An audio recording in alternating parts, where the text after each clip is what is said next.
Hi, I'm Heather Lursey. Thanks for joining me. I've noticed that my most watched video so far is about Montessori. So today I'm going to offer 5 myths about Montessori. Make sure you hang around to the end because I actually have a 6th bonus Montessori myth. Number 1, Montessori is not a religion. I remember being asked if my children were attending a monastery. So it is definitely not a religion. Maria Montessori was a very devout Catholic, and later in her life, she did spend a great deal of time in India, and so she knew many Hindus and Muslims. But Montessori is not a religion. There are some Montessori schools that are connected to churches and Montessori training centers that are also connected to religion. But Montessori is a philosophy. It's a method of education. So if you're interested in religion and your child attending a religious school, you might find a religious Montessori school. If you're not interested in that, then probably most Montessori schools are not going to be involved with religion. Okay, myth number 2. Montessori is too structured. Montessori is too unstructured. I've heard both. I've actually heard both on the same exact tour before. So here's the deal with Montessori being structured or unstructured. Montessori is structured in that everything has its place. It's called a prepared environment.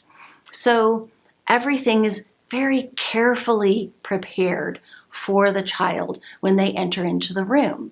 Each Montessori material is trying to show a specific concept. So the way that the teacher shows the child that Montessori work is by laying it out in the same way every time for every child in the classroom, every time they give that lesson. So in those ways, Montessori can seem structured. However, you might be looking into a Montessori classroom and think, there's no teacher's desk, there's no chalkboard, nobody's listening to the teacher all at one time, they're scattered about the room. Some children are laying on the floor, some are sitting at a table. They can be doing all different kinds of things. And you think, well, one, how is this even possible? And it looks very unstructured to you. This is where the freedom part of Montessori does come in. Children are unique individuals. They're all at different places in their education. And so oftentimes they are doing their own work. You might have one child working on math. Maybe you have 2 children in the reading chairs reading together. Maybe the teacher is giving a lesson to another child from the sensorial area. So everybody can be doing different things and still be learning. And this is also about helping the child with their independence, learning how to do things for themselves. Montessori materials are often self-correcting. The piece won't fit, so the child knows that they're not right and that they need to try something else. So in that way, it might look unstructured, but the Montessori classroom is actually both. It's structured and it's unstructured. Number 3, kind of a takeoff from myth number 2 about the room being unstructured, and that is kids seem to be able to do whatever they want. That's somewhat true. Children are given freedom of choice. So when a child enters into the classroom, the teacher might say, "What would you like to do first this morning?" Maybe that child had a lesson the day before on the 100 board. They're very excited about it, and they would like to take that out and do that work. That's great. That's what the child can do first. Now, parents always ask, but what if they only want to do the 100 board? Although that's not usually the subject. They say, what if my child only wants to paint every day, all day in class? we're going to say, your child can't paint. They can choose to paint. But what the teacher's going to do is talk to the child and let them know that there's something very interesting that they have to show them over in the language arts section. And as soon as they're done with this painting, could they come get them? Because they're very excited to show them this work. Now, every child that I've ever met very quickly paints this painting and goes to get the attention of the teacher and learn this very special language arts lesson that the teacher has offered them. So, do the children have freedom? Yes. Are they also guided? Yes, they are guided by the teacher to all the areas of the classroom. The different ages in the classroom do have a curriculum. There's an expectation of what a 3-year-old will accomplish in a year, what a 4-year-old will accomplish, or a 5-year-old. However, your child may be ahead in an area. Maybe they're 3, but they're ready for 4-year-old reading work. That's great. They'll move on to 4-year-old reading work. Maybe your child doesn't quite understand a concept and they need another lesson in it. That's fine. They can get that other lesson. So they're an individual. But there is that curriculum, and so don't worry that your child is not going to be where everyone else is. They're going to be exactly where they need to be, where it's best for them, and they're going to learn so much. Myth number 4. Montessori children never play. They don't use their imagination. Well, first of all, they're children. So children always are using their imagination. You can give them a box, as I know I've said in another video, and they can play with it for hours. So the way it happens in a Montessori classroom may just not look as much like imagination because there's not a little play kitchen or a dress-up center. In a Montessori classroom, the kitchen area is real. The children really prepare their snack. They really pour their own water or juice to drink with their snack.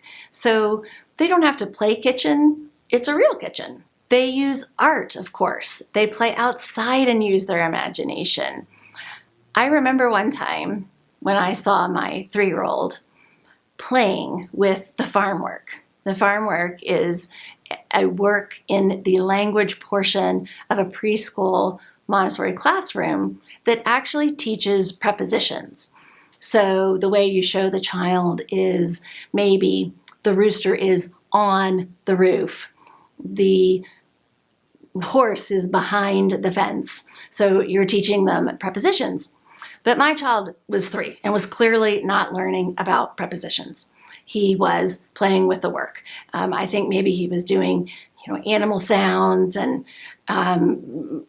trotting the horse across the platform. Of course, I didn't interrupt. I didn't say anything. But later on, I went back to the teacher and I said, "Oh my goodness, please, Bo does not need to play with the Montessori materials. I know how important they are, and he should wait for a lesson in that." And she said, "Heather, don't worry about that. He was using his imagination. He wasn't using the materials inappropriately. He was just fine, and you don't need to worry about it." So Montessori children get plenty of time to play and to use their imaginations. Both of those things are very important, and we highly value them in the Montessori community. Myth number 5. Older children bully the younger children in the classroom. This is a common concern for parents because they're not used to, in a school setting, their child being in a classroom with multiple other ages. In a primary classroom in a Montessori school, children would be age 3, 4, and 5. Now, we don't worry about this as much when they're playing with the neighbor children or playing with their cousins, but very concerned about this in a Montessori classroom. And actually, it couldn't be more untrue. The 5-year-olds, the oldest children in the classroom, become the classroom leaders. They actually take great pride in being the leaders in the classroom. The teachers really do rely on them. They rely on them to set an example for the younger children. They rely on them for help. When the 3-year-old needs to have their shoes tied, maybe the 5-year-old who just learned can help them with that. And when a child is really contributing, then they really feel good about themselves. They're an important part of that community. And generally speaking, they like that. They don't want to mess that up. Now, this isn't a magic fairy tale land. Of course, on occasion, something goes wrong. Somebody says something to someone else that may not be very nice. Something like that might occur. That's what children do. It's natural. It's normal.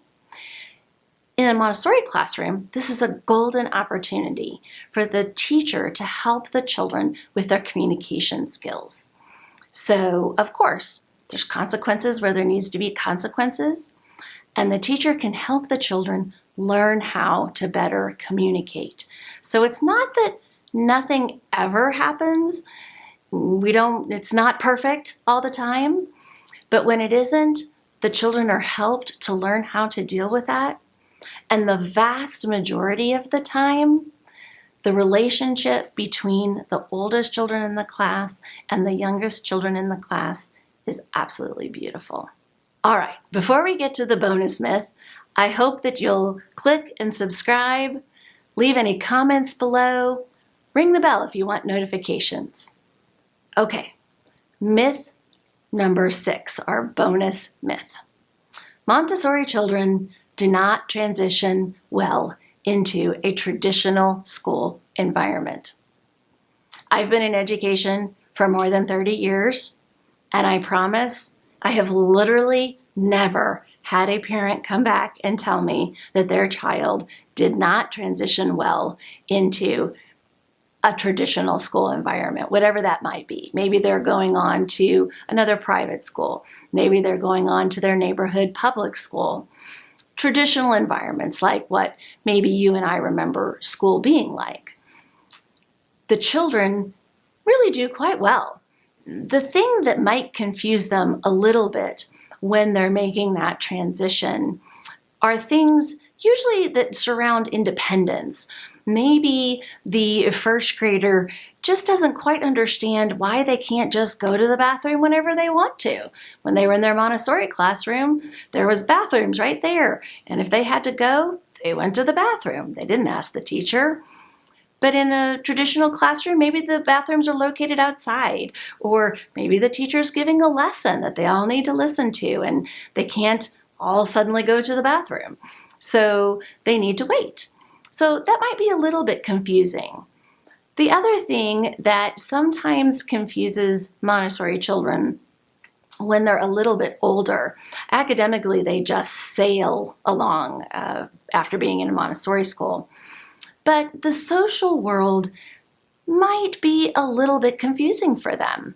Again, in a Montessori classroom, we're not just focusing on the academics, we're focusing on the child's character, on their sense of community, on their communication skills.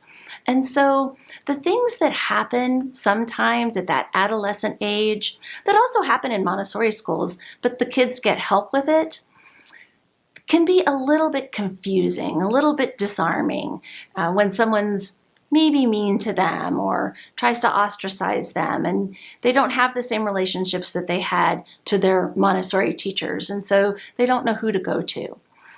But in all these situations, they learn very quickly. I've seen students that have graduated from Montessori school in classes the size of 20 students. So maybe the smallest graduating class you've ever heard of. And then they go on to the University of Texas, maybe one of the biggest state schools in the state of Texas. And they do fantastic. So it's absolutely a myth that a child that attends Montessori for any length of time, it cannot transition into a traditional school. If you have any other questions about Montessori, I'm happy to answer them. Please just put them in the comment section below. I also have another video, I'll link to it here, about what is Montessori.